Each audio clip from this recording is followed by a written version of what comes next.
Putri Anastasia yang berusia 26 tahun tersangka penganiayaan kakak kandungnya Sandra Devita hingga tewas memperagakan 56 adegan selama berlangsungnya rekonstruksi kasus di lokasi kejadian rumah kontrakan Jalan Darmo Indah, Selatan Gang Gege, Tandes, Surabaya pada Kamis 15 Agustus 2024 siang hari.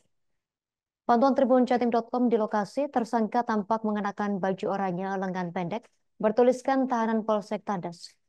Tubuhnya gempal dan terdapat tato gambar ular panjang yang membelit lengan tangannya. Untuk informasi lebih lengkapnya terkait berita ini, kita telah terhubung bersama rekan Luhur Pambudi, wartawan Tribun Madura. Rekan Luhur Pambudi, silakan laporan lebih lengkapnya dari Anda, rekan.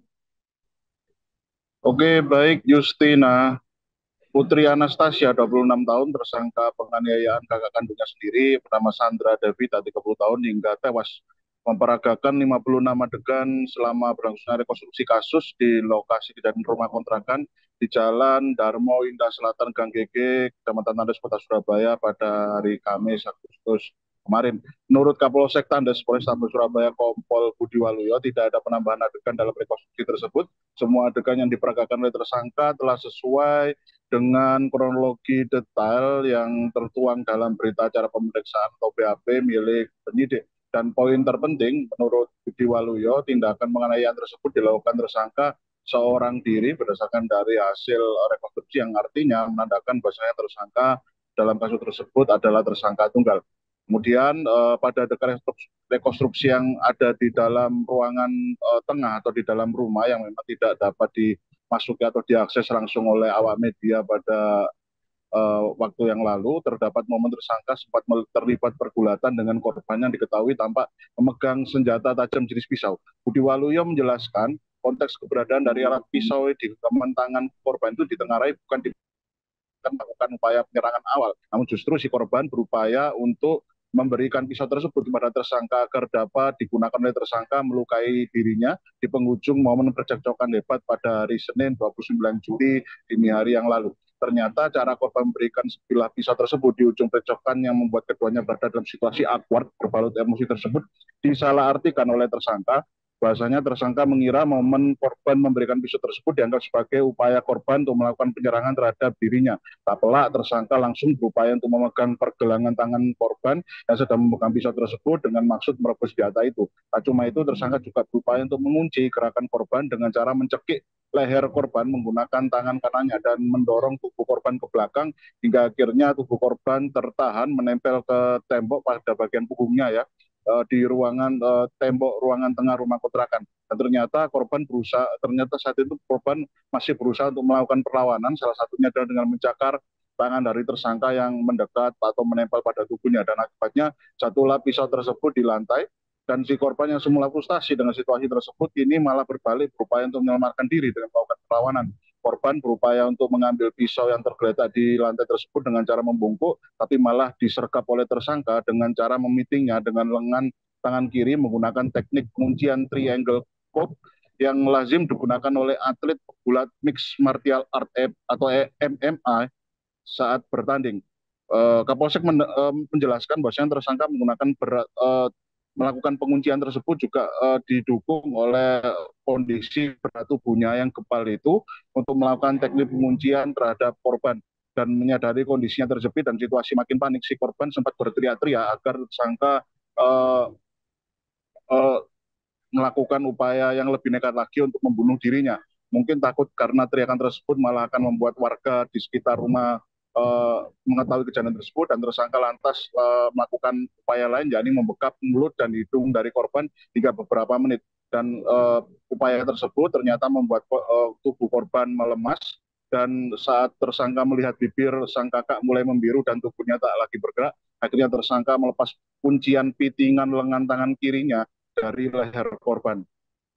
Kemudian setelah memastikan sang kakak tidak lagi bergerak, tersangka pun berupaya untuk menghilangkan jejak perbuatannya dengan cara membuat jenazah seakan-akan meninggal dunia secara wajar akibat bunuh diri. Caranya menurut Kapolsek, bahwasanya tersangka berupaya untuk membawa tubuh korban ke atas anak tangga di dalam ruangan dapur, lalu digantung menggunakan kabel charger gadget warna hitam agar tampak seolah-olah si korban telah melakukan upaya untuk mengakhiri hidupnya sendiri. Ternyata rasa iba mendadak muncul dalam benak dari tersangka karena bagaimanapun korban merupakan kakak kandungnya. Tak pelak tersangka pun membiarkan tubuh korban teronggok di atas tangga dengan kondisi terduduk setengah tertelungkup dengan kondisi kaki korbannya menggantung di bawah anak tangga.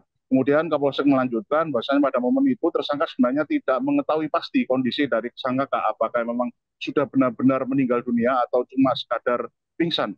Itulah mengapa tersangka sengaja meletakkan jenazah di lokasi tersebut lalu kabur meninggalkan rumah secepat mungkin pada dini hari itu. Siapa tahu menurut Budi Waluyo atau Kapolsek, manakala sang kakak cuma pingsan lalu tersadar dan melaporkan hasil perkelahian tersebut kepada pihak kepolisian di kemudian hari, tersangka pun mengaku kepada penyidik kala itu siap menanggung resiko tersebut. Namun ternyata upaya atau percobaan tersebut berakhir fatal dan membuat si sang kakak itu malah meninggal dunia.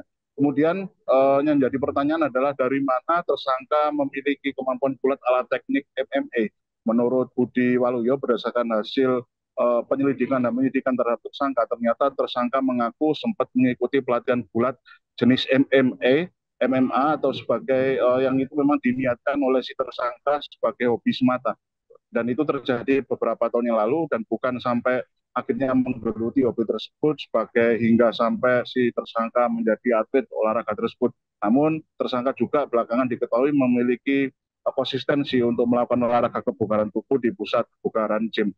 Kemudian mengenai motif dari tersangka mengenai sang kakak kandungnya itu hingga tewas, berdasarkan informasi yang dihimpun oleh Tribun Jatim, tersangka nekat melakukan upaya penganiayaan hingga korban atau sang kakaknya itu sendiri tewas karena lantaran disebabkan karena sakit hati dipermalukan oleh korban.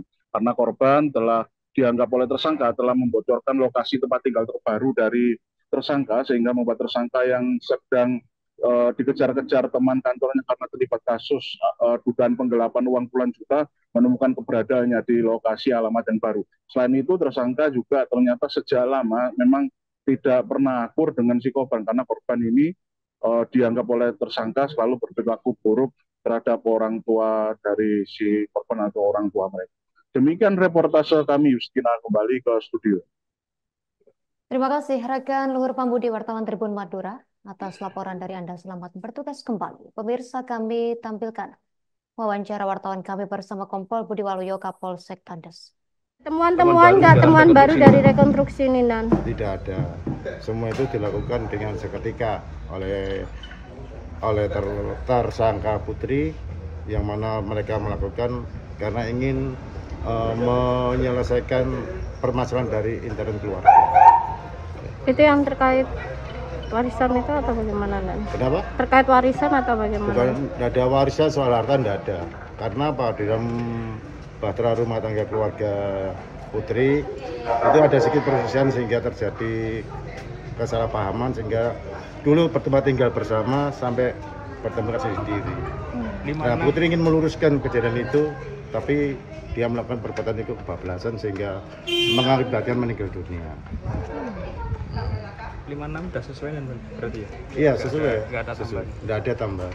Dan izinan itu kan ada upaya dari pihak korban dengan konteksnya memegang senjata tajam pisau lah. Itu konteksnya dia itu melawan atau memang dia melakukan penyerangan terhadap si pelaku atau bagaimana? Sebetulnya dari korban, kalau versi dari keterangan terlapor atau tersangka, dia itu hanya bukan untuk ditodongkan begini. Download Tribun X sekarang, menghadirkan lokal menjadi Indonesia.